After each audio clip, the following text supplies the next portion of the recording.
Hi, this is Little Dwarf playing games while rambling incoherently into a microphone. Why? Well, just because I can. And I continue with the Dwarves Blind. Now, last time I arrived in Greenglade to see that everyone was murdered, and now I've encountered one of the Alpha, and she has raised the bodies of the villagers to fight me. So let's fight her. Yeah, let's start the fight. Kill all of the undead. And what now? Yes, yes! Huzzah! Ha ha! Yes? At once. Yeah! Yes?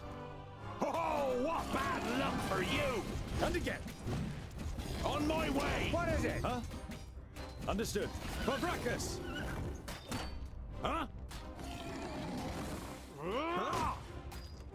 Okay, the camera is kind of annoying. I don't really feel like the camera is working the best. I didn't hit you very hard. Sometimes it's pretty difficult to even see what I'm doing. Who's next? At once. What is it? Ow! Another one. And what's now? Yes. Ow! On my way. Hey! Yes. What is it? I'm not that quick. Huh? Vile creature. I just need a little rest. Wait. He has died before, and the game didn't end. So I assumed that it's only the death of Tungdil, you know, the protagonist, as it were, that ends the game. Well, apparently I was wrong. So I guess let's restart.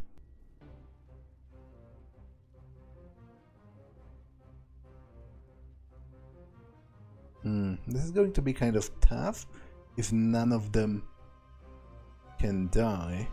But I'm confused because I'm 100% certain that before one of them has indeed died in a fight, or died, you know, technically I guess in the universe he was knocked unconscious, but you know what I mean. He lost all of his health and the game didn't end. And I presumed back then that was because Tungdil was still alive.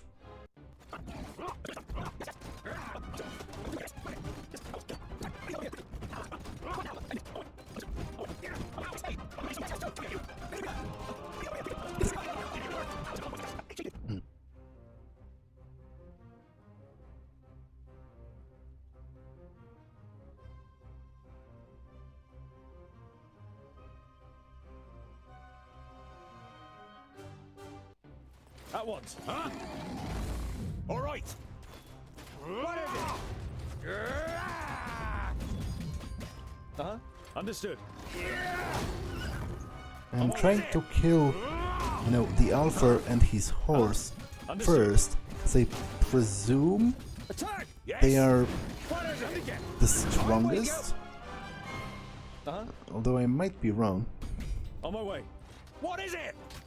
Huh? Yes. Ha ha!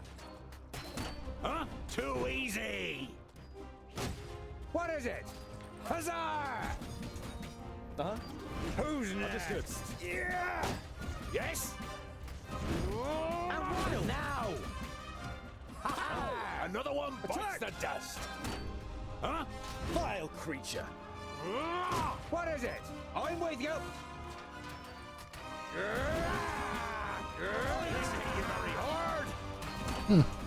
I'm not sure where the Alpha is, but I'm not going to look a gifted horse in the mouth if she...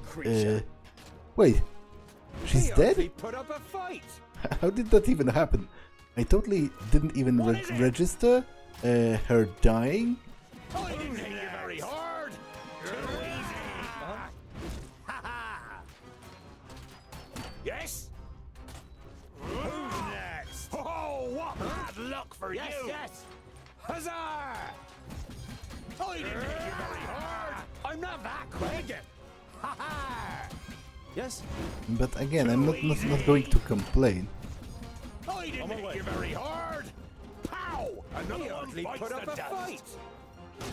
What is it? Kill. And again. Too easy.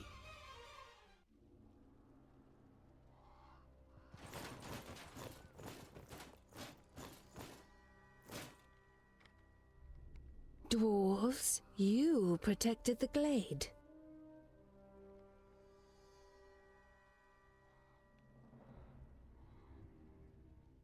The perished land.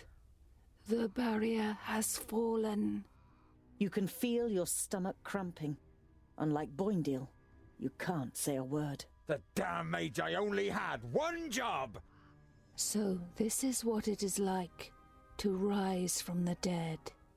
I feel nothing.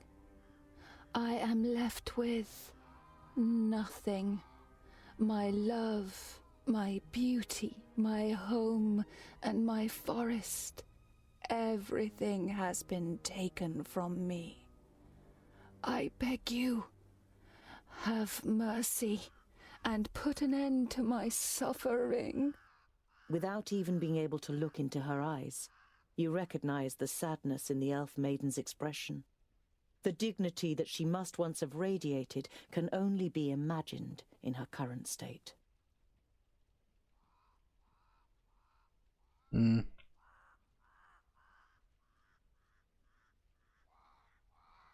Okay, I'm not going to... On one hand, it seems kind of important to question her, but on the other, it seems, that every moment that she still exists is suffering for her. So... yeah, let's just put her out of her misery and be done with it. I doubt she knows that much. Presumably they were taken by surprise anyway. And if she knew something extremely important, I presume she would have tried to tell me anyway. Your stomach turns, but you know that it's right.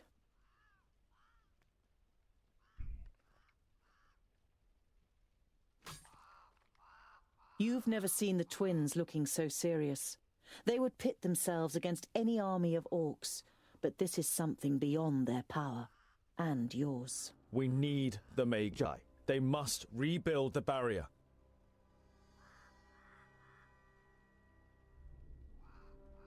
I can't believe it. The barrier has fallen. How could that happen? Who can tell? Anything could go wrong with all that hocus pocus. It has held back the perished land since the fall of the Fifthlings. Reinforcing the barrier whenever it loses power is the primary duty of the great magi. I can't imagine how Nodon or anyone else could have broken through it. You think of the demons mentioned in Garen's letter. You wonder whether it could be possible that a demon from the outer lands might possess powers so great that even the 6 magi weren't ready for it.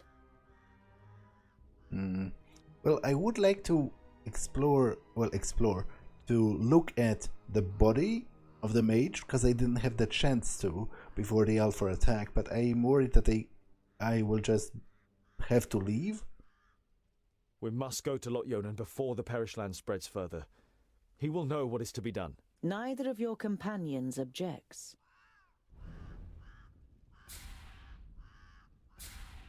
Yeah, unfortunately I am living.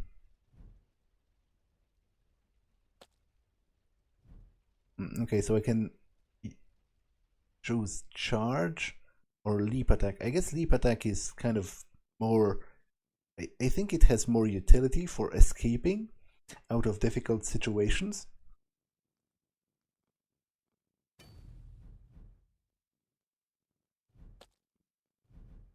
Ivory figurine, very valuable. Finely carved, okay. But I am kind of annoyed that I didn't have the chance to look at the body of the mage. I doubt I will have the chance to return.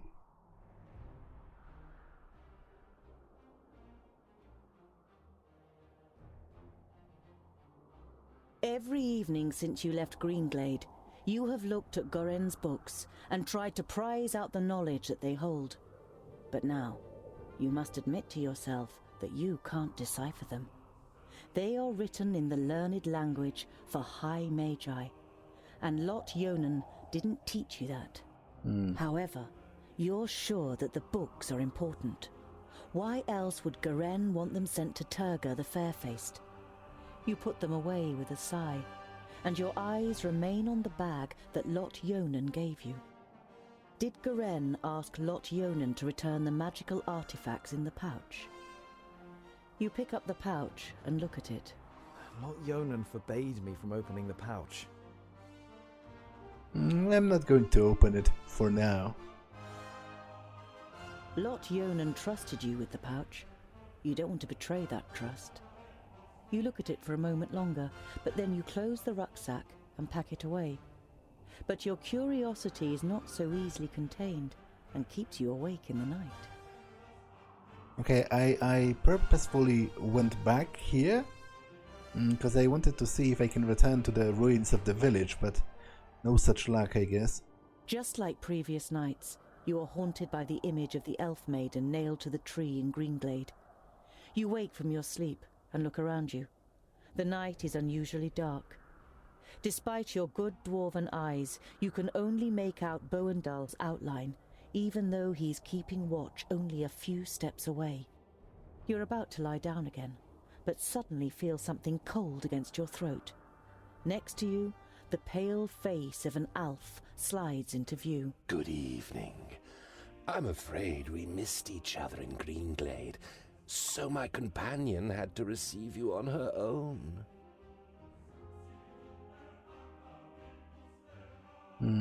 Yeah, I guess calling for help is not such a bad idea. The twins would definitely be useful in facing him. You want to speak, but the blade is pressed against your larynx, and you can only manage a wheeze. Shush. You don't need to talk. I'm not going to kill you. Not yet. Do you know what I'm going to do instead? You feverishly search for an answer, but you can't even imagine how an Alfar thinks. I will kill everyone who means anything to you. I will destroy your life, and you will sink into hopelessness, groundling. Your downfall is called Sinthoras.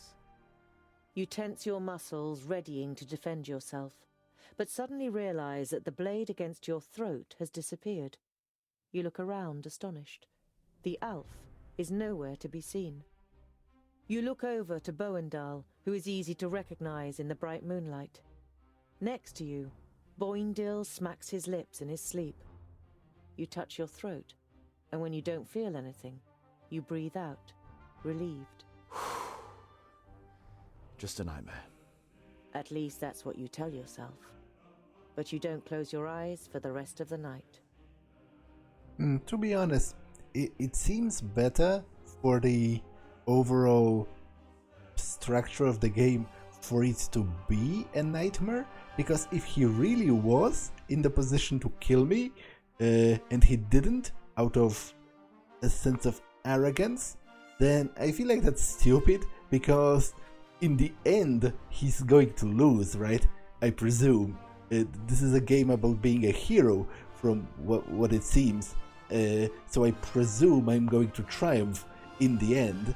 And if he did have a chance to kill me just like that, and he didn't take it because he thought that he's also superior, then I have to admit that's kind of stupid of him, but I've covered this point already. Like, it's not as stupid, because I do think that such people exist that basically thwart themselves by overestimating their abilities.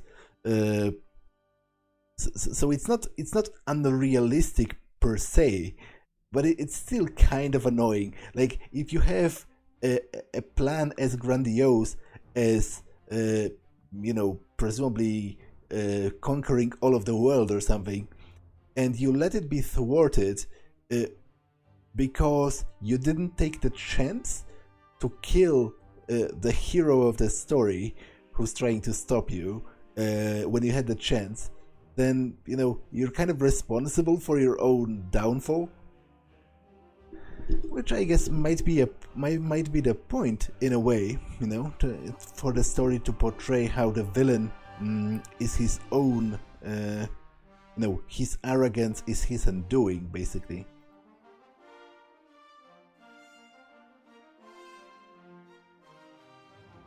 Boindil unwraps his dwarf cheese again and cooks it on the fire. When he offers you a piece, you take it. I knew we'd make a dwarf of you in the end. You chew on the cheese so you don't have to answer. It tastes better than you first thought.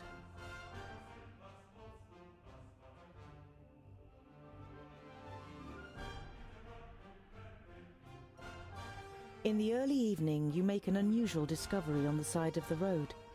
A colourful trader's wagon has been carelessly abandoned, with not a soul in sight. I don't like the look of this one bit, Boindil. You take a look around there, I'll stay on this side. Tungdil, you check the surrounding area, and be careful. So is this a trap? You scan the road and the woods on both sides. Apart from the twins who are fighting their way through the undergrowth within earshot, you can't hear or see anyone. You can see a lot of tracks in the mud around the wagon. Hoof prints and footprints from humans in heavy boots. At least half a dozen long ones must have approached the wagon from the woods on both sides. The wagon itself isn't damaged, nor is the drawbar, but the belts and leashes that normally hold the draft animals have been cut clean through. The dwindling daylight provides little light inside the wagon. It smells of leather, spices, and candles. And there's another smell in the air, which you can't quite place. It reminds you of your forge in Ionan's vaults, but different. It is messy, but no more so than you would expect from a single dwarf. The bed is rumpled, and there are tools and leftover materials piled up on the little workbench. There are several cupboards hanging on the right-hand wall. At the end of the wagon, there's a large wardrobe, and next to the door on the left is a heavy wooden chest with rusty metal hinges. The smaller cupboards are piled high with a multitude of tins and boxes, all filled with odds and ends that the trader offered for sale to customers on his trips. Nothing of real interest. You reach for the knob of the wardrobe, and then stop. The rug in front of the wardrobe squelches as you step on it, as if you had stepped in a puddle. You try to work out what has soaked the rug, when suddenly the door of the wardrobe springs open and something bounces into you.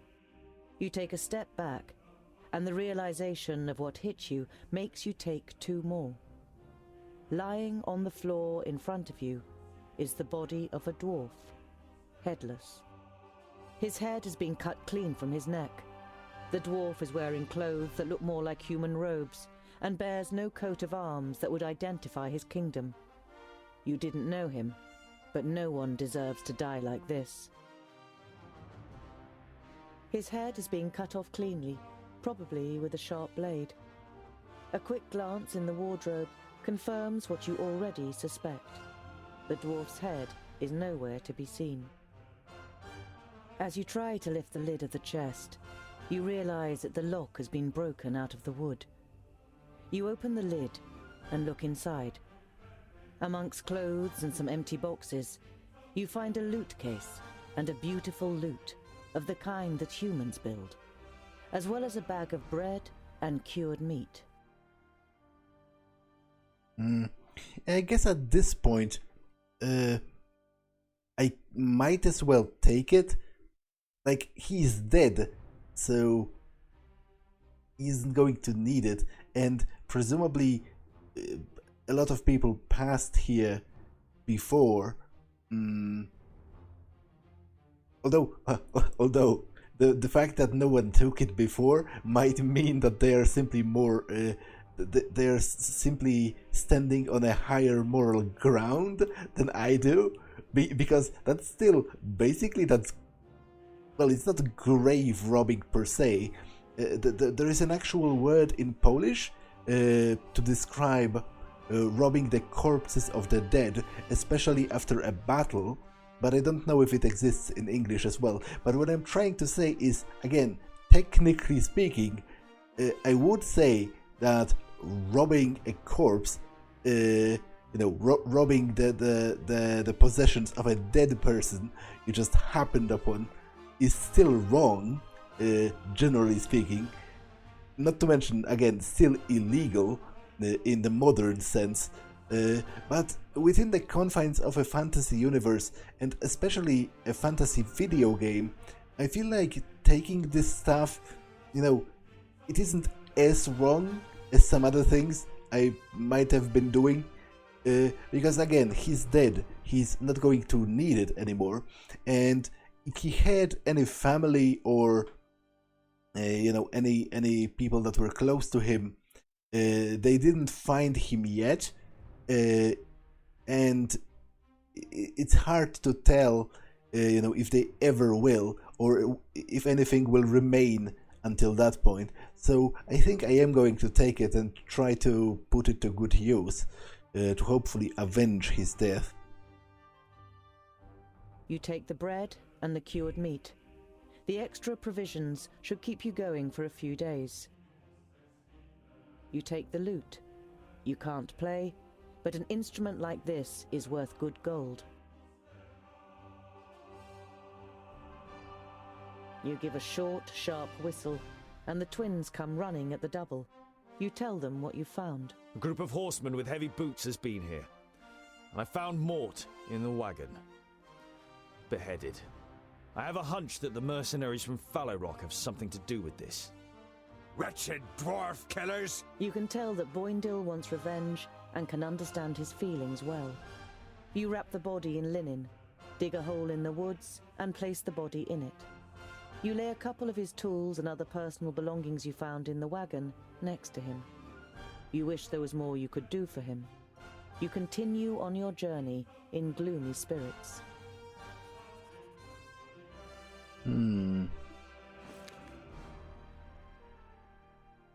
Mysterious horseman. In Fallow Rock, you've made a terrible discovery. A dwarf who has been a traveling trader has been murdered. His head has disappeared. And the diversion is in the south? Apparently is still not finished. Which I don't understand.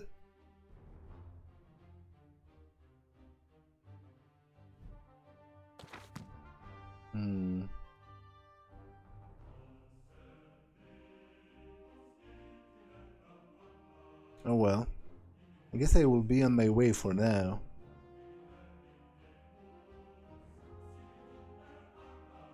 You arrive at a 2-story tavern, Elven Blessing, and can hear the sounds of an animated clientele inside. A stable boy is taking care of some horses next to the main building. Elven Blessing? Who came up with that bollocks? Oh, okay, I will do that. You go to the stable and speak to the stable boy, but he doesn't turn around, and only gives you a half-hearted reply to your greeting. Hello? You're a little bemused, but try to stay friendly. Did a group of mounted mercenaries pass by here recently? The stable boy remains silent. You wonder whether he heard you. But then the boy shrugs his shoulders sluggishly. No. Okay. Once again, you reach the crossroads and the Stone Sheep Tavern. Okay, maybe I can ask the innkeeper here. You walk to the nearest empty table with the twins in tow and sit down. The landlord comes out from behind the bar and walks over to your table. He gives a narrow smile. Good to see you again. What can I get you today? Okay, nothing. I cannot ask him, I guess. But I can buy a healing potion, which is pretty useful, so... yeah, I will buy this as well. And I think I can sell the ivory figurine, very valuable.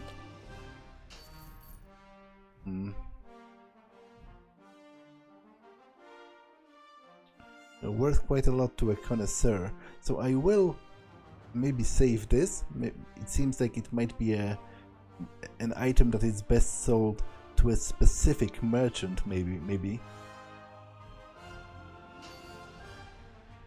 Despite Boindeal's loud protestations about wanting another drink, you say goodbye and set off on your way accompanied by the twins.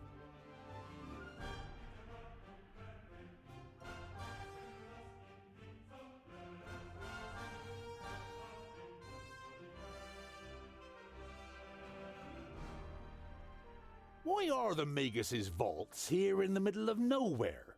And why does the Lord of Ionan live in a vault and not in a castle? It's to do with the magical fields that spread out under Girdlegard, so the 5 magical realms are found where the fields are at their strongest. And that's why he lives in the vaults? To be closer to the underground magic? No, it's more to do with security. 200 students of magic and a source of almost unlimited magical energy. The Magus thought that an underground vault was a more suitable place to train than Master Nudin's tower in the middle of Parista. When your journey leads you once more to Calmstead, the villagers recognize you from far off and greet you warmly. Once the children notice you, they come running and bombard you with questions about dwarves.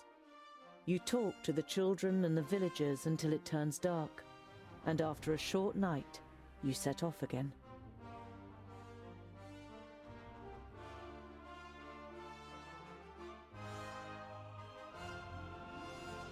Okay, so let's return. I don't like it here. All this hocus pocus is bad news. Us dwarves know that and keep well away, just as Vracus commanded. I hope you know that too. I cannot perform magic, and I've never attempted to. Nevertheless, please show respect. Remember that it was not Ionan who took me in and saved me. Now then, it would seem that the tongue of the learned one becomes somewhat haughtier, and his sentences doth wind most strangely as we verily approach the vaults. You can't help but grin guiltily. With a beseeching glance at the twins, you step into the area in front of the vaults. Seeing no one there you might greet, you and your companions enter your old home through the open gate. Who the hell built this tunnel? Boindal examines the crumbling roof with a mixture of disbelief and indignation. Be quiet. I want to surprise them. Is that such a good idea? What if we give your master such a shock that he casts a spell on us? I don't want to be turned into a mouse or a bar of soap. It is unusually quiet in the vaults, but the smell of dinner is in the air.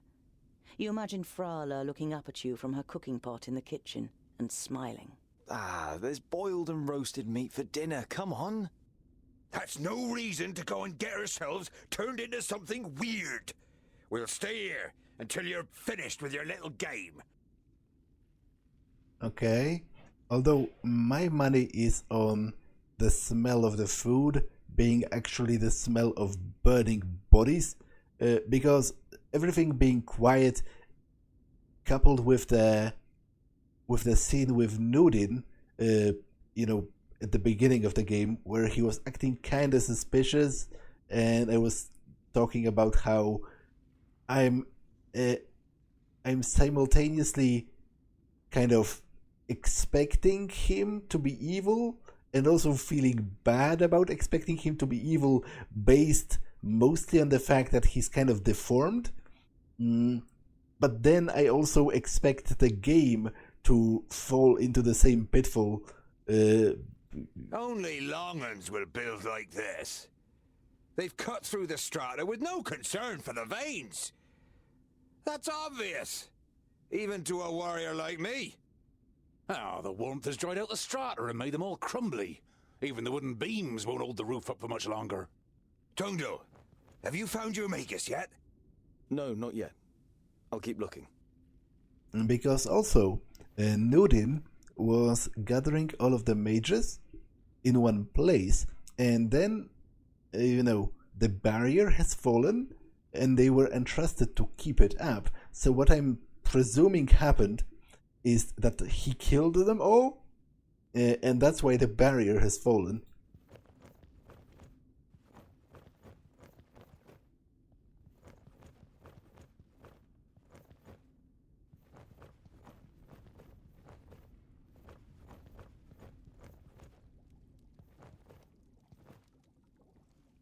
Lumps of meat rise up and appear on the brown, bubbling surface of the soup before sinking back down out of sight.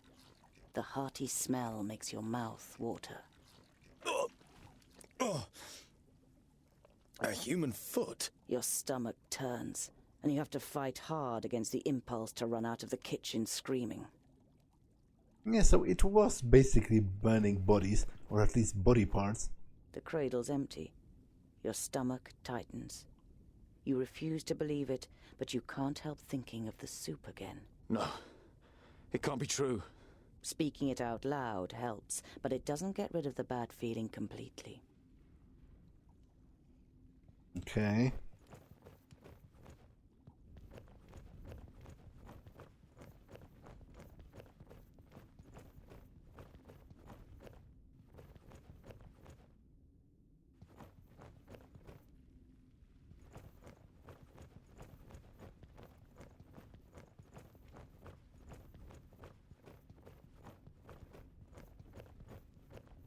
You look around the workshop with growing panic. No one to be seen. A couple of weeks ago, this anvil was my whole world. Now my world's a whole lot bigger.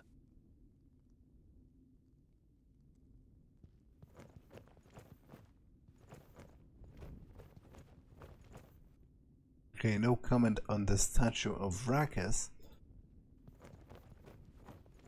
So I guess let's enter Ionan's study.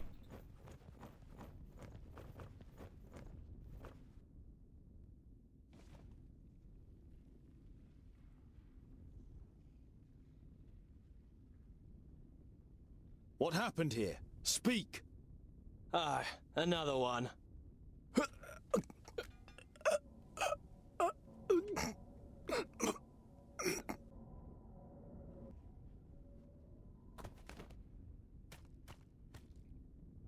Don't even think of using magic, or I'll lodge this pretty piece of steel in your brain. It takes the Famulus a few seconds to comprehend the situation he suddenly found himself in. He seems to weigh up his options for a moment before he breathes out and the tension leaves his body. All right, I won't use magic. What happened here? Where is everyone? For a while, the Famulus seems to be playing with the idea of being stubborn. Bowendahl pushes a little harder on the end of the crow's beak, and the tip penetrates the skin. Blood seeps out. They're gone. Dead. A school full of magi destroyed without any signs of struggle? Lies. The facts seem stacked against it, but you cling on to this faint hope. Lot Ionan's famuli were already in Parista. There were only novices left. We made easy work of them. The Elfar, Sinthoras, he insisted on being part of the raid after he found out that you grew up here. He opened the gates and killed most of those here before they even knew what was happening. In your mind's eye, you see a pale face appearing from the darkness. You saw what Elfar are capable of in Greenglade. You push the thought to the back of your mind and try to keep a clear head. Lot Ionan, where is he? Nodon killed him. He killed all of them in Parista. There's no one left in Girdlegard who can take on the last magus. You're saying that someone took on all 6 of the magi at once and defeated them? Ridiculous. 5 magi. My master Nudin is Nodon the Doublefold, the lord of the perished land and soon to be lord of Girdlegard. He killed the masters, and the apprentices followed soon after. They're all gone, and he changed the magic field so that only we can use them. An icy hand grabs your heart. It's impossible that there's only a single magus left, and he's not fighting against, but for the Perish Land. Okay, so he was evil after all. So the game wins, 0 points for any kind of originality or subverting stereotypes. And I guess I win 0 points for falling into those stereotypes, but I guess I was kind of right, because the game has fallen into them as well. So he is deformed and evil. So that's kind of disappointing in a way, but oh well.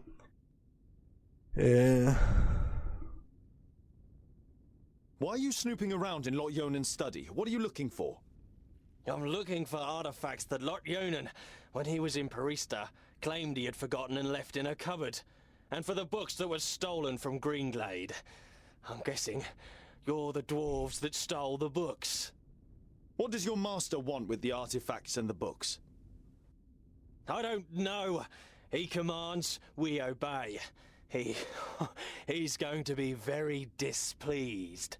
I did find a bag in the cupboard, but it didn't contain the right objects. I've had enough of your lies. They're alive.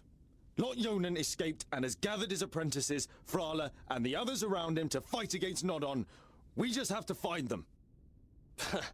The war was over before you even noticed it had begun.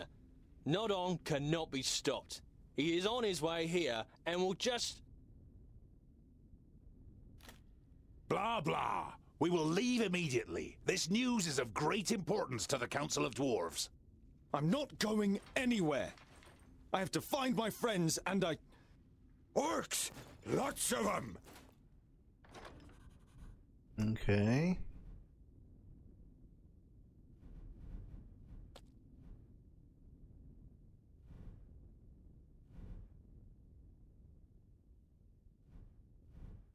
Well, let's go. Beat back the attackers. Orcs killed 30. On my way! Of course! Say goodbye forever! Huh? Yes. Attack! What is it? And what now? Huh? Understood. Who's next? Yes? With pleasure. Yes, at once. Too easy. The pillars! We could knock some of them down and bury those runts! I'm not sure if that's the best idea, because we're down here as well. Okay, he's already dead? Well, I perhaps shouldn't have... Of course! I'm with you! I just need a little rest.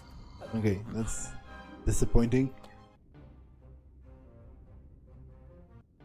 I guess he's more of a... As good as done! More of a DPS specialist, as opposed to... What is it? Huh? Who's next? Yeah, that kind of What is it? mostly hurt Another one myself. bites the dust. And again. Yes? All right. Too easy. And what now? Huh? Kill. Huh? Say goodbye forever. On my way. Put up a fight. I didn't hit you very hard. What is it? Too easy. Yes? On my way. He hardly put up a fight. As good as done. On my way. And what now? And again. Who's next? Favracus! Vile creature. Yes? What is it? Yes, there are too many of them. The side door in the workshop. It's our only chance.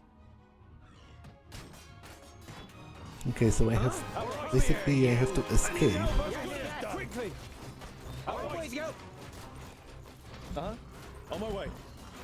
Yes? On my way. Understood. Of course. As good as done. They're hitting me pretty hard! Okay, I'm not quite sure Kill! That one's too easy. What was the point? I was in the zone. Why didn't I escape?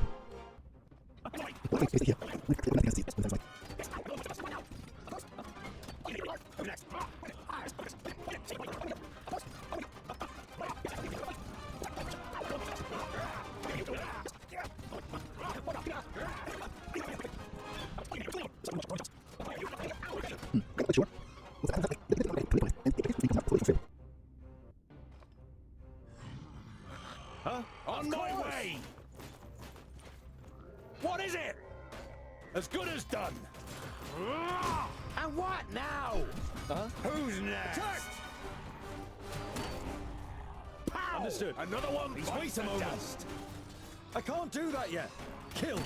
Yes? Oh, what bad luck for you! On my way! Say goodbye forever! Yes, yes. Who's next? Yes? For Brachus! And again! On my He way. hardly put up a fight. At once. What is it? And what now? On my way. Kill. Yes? Too easy! Come here, you. Yes? At once.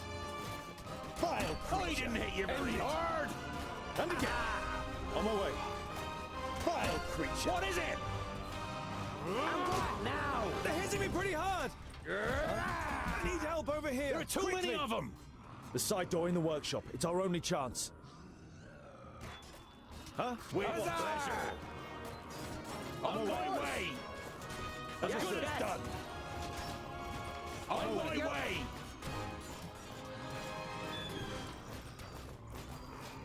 As good as done!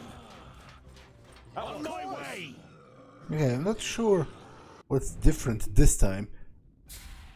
I did the exact same time, the exact same thing the last 2 times, and I still died. It didn't work.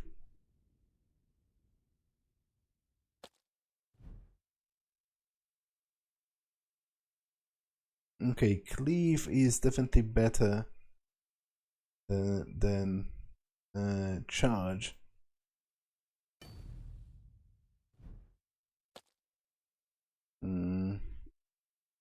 Okay, apparently I have another healing potion.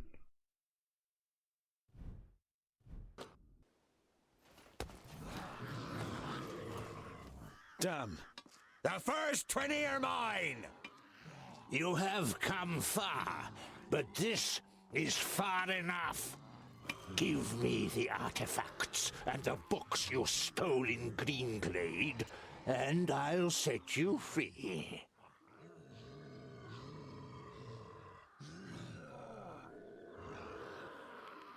What have you done to the other magi? Your famulus told us some cock and bull story about you forcing them and their famuli to go to Parista and then murdering them. I did what had to be done to protect Girdlegard. I wish there had been another way, but they would never have understood. Do your eyes deceive you, or do you really see a brief moment of real regret on the swollen face of the magus? So, I wonder if the plot of this game is going to be some kind of a bait and switch, where he is using the power of the perished lands to protect, well, in his mind, to protect Girdlegard about against some even greater danger. Like, for example, he's using the orcs and the undead to fight the demons or something, and presumably maybe that's what he meant, that he wanted to use this evil power to fight against what he considered to be an even greater evil, but he knew that the other mages would never agree to that. That's potentially kind of interesting. What's with the artifacts and the books? They belong to me. Lord Ionan was supposed to bring them to Parista, but forgot them. So, I came to pick them up. That's all you need to know.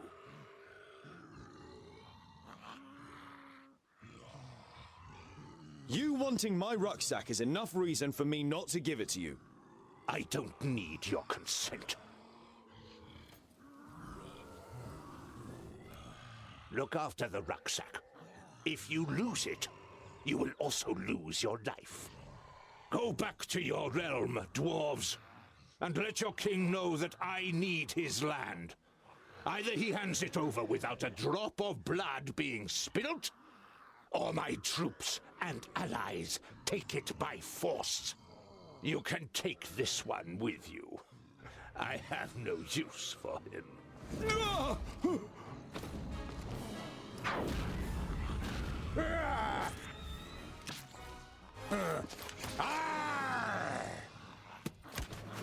Wait, what? Invisible wizard, Maya. Look! Okay. I guess being decapitated is not that big of a deal for him. Me handler. Kill the dwarves.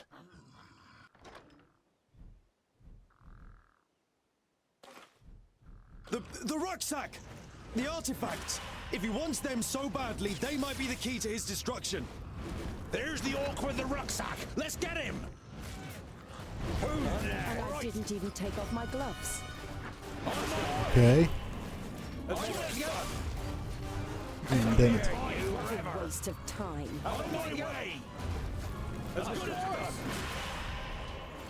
It's really difficult to push through them. Waste of time.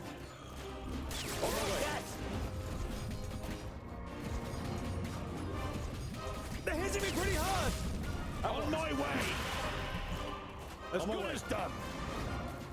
Understood. As good as done. I have All right. bow and down. Give me a hand. What is it? I just need Okay. a little rest. That didn't work.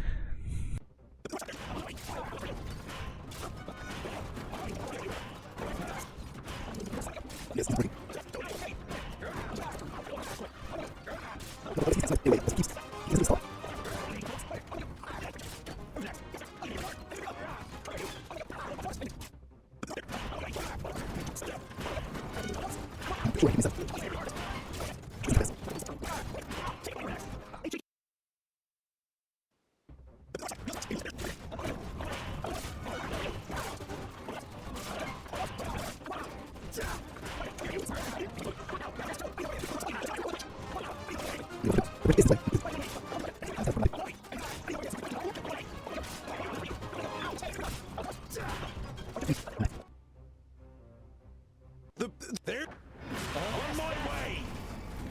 Of course. On my way. Yes? And what now? As good as done. Oh, what bad luck for you. As good as done. On my way. Come here, you. As good as done. Forever. I'm not that quick. Oh, what bad luck for you. I've got the rucksack. Let's get out of here. And what Understood. now? Uh-huh. Huh? On my way. As good as done. Yes?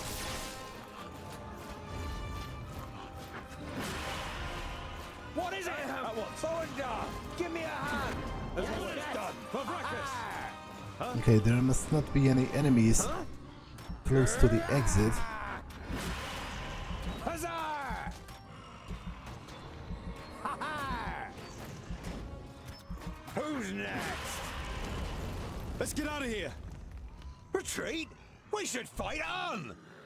We would die. Perhaps you've noticed that Nodon has risen again, headless. He is more powerful than the Perished Land itself, but the key to his destruction is in here. We will return to the Secondlings and tell them what the magus is up to. We'll be safe at Ogre's death, and there we can hatch a plan. If we manage to get there. Nodon will do anything to stop us. Then let him try!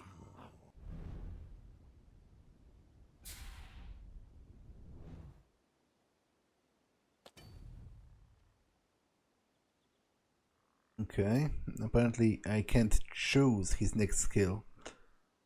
It's automatic, but it's a heal, so that's quite good.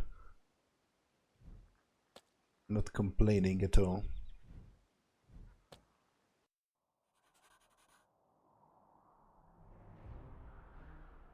Ha ha! That was fun!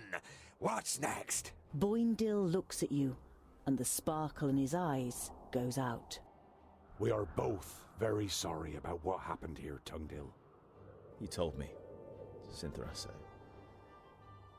I convinced myself that... You gulp and turn away from your friends.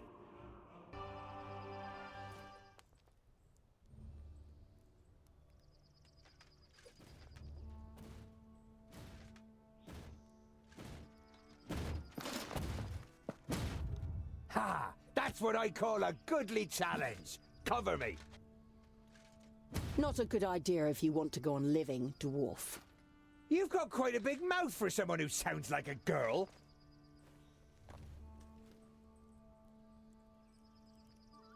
You are Andokai, the tempestuous, right?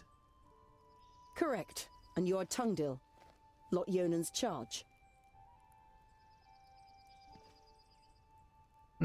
So apparently I know her already. But she was in the battle, right? I heard her, and I kind of saw her as well. She was casting spells, but I didn't really look that close because, you know, that was a pretty chaotic environment. Honourable Maga, what news of Lot Ionan? Does he live? Andokai looks at you in silence, pain and rage slowly spreading across her face. He is dead, Tungdil. Along with Myra, Turga, and Sabora. Nod-On killed them all, and destroyed the Council of Magi. The certainty of their death is painful.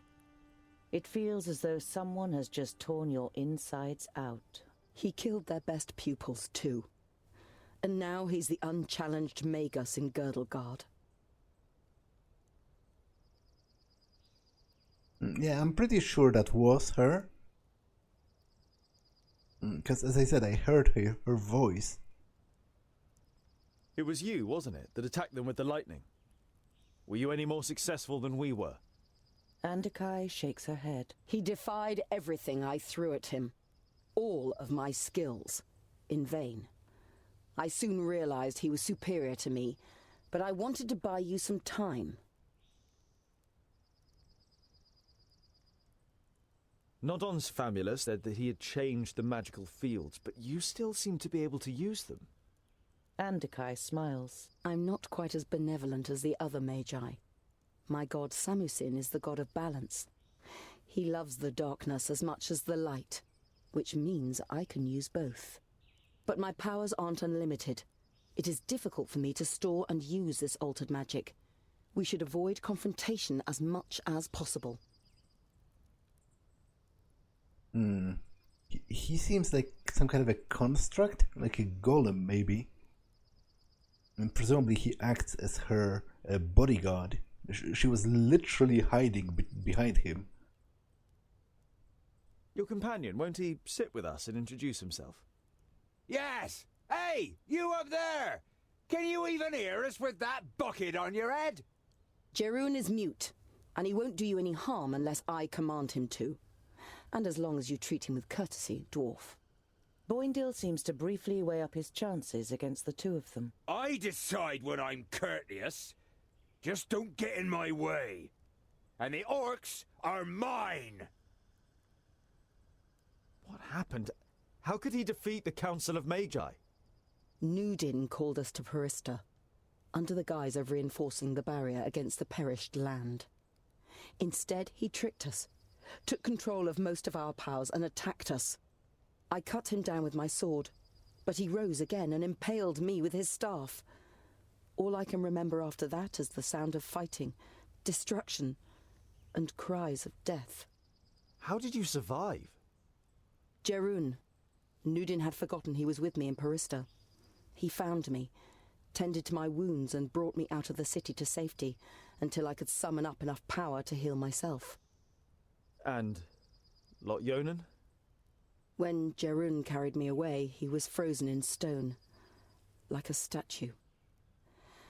To my knowledge, the spell cannot be reversed. You nod slowly. You don't have the strength to say anything else right now. What will you do now? Leave this place. I'm not so foolish as to believe that I could restrain the perished land or nod on. Why should I stay here? Foolish, no. But cowardly. You're on your way to the kingdom of the Secondlings, right? Then I will accompany you and leave Girdlegard by the High Pass. We'll need all the help we can get. Nod on will have a lot worse in store for us than just orcs. The Maga nods in agreement. Then she looks pensively at your rucksack. Your rucksack? Why did Nod on want it?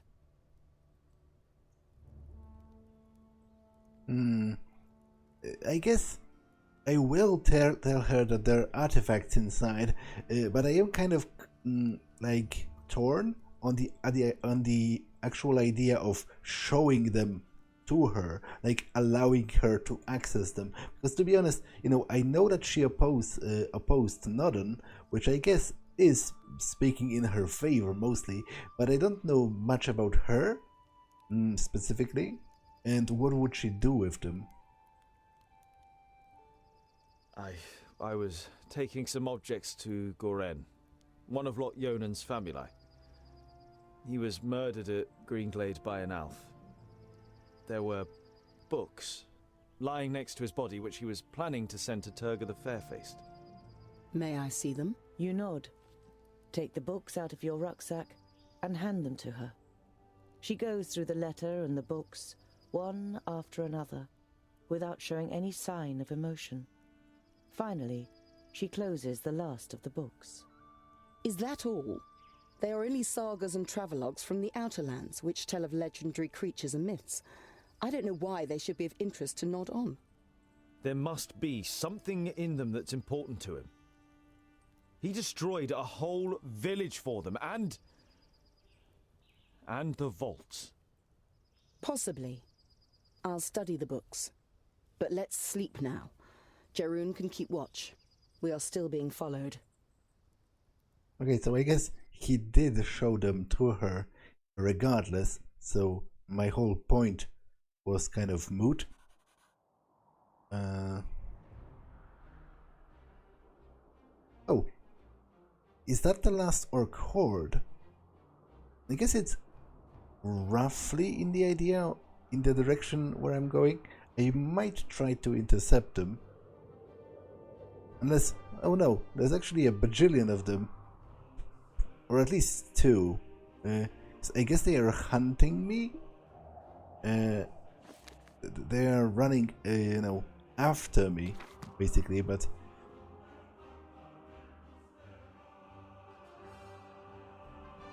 On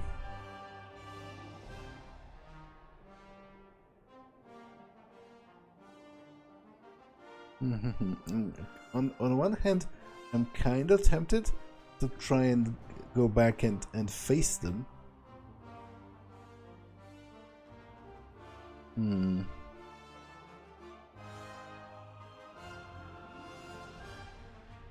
To be honest, at this point, if I go further, they will attack the city and presumably maybe destroy it.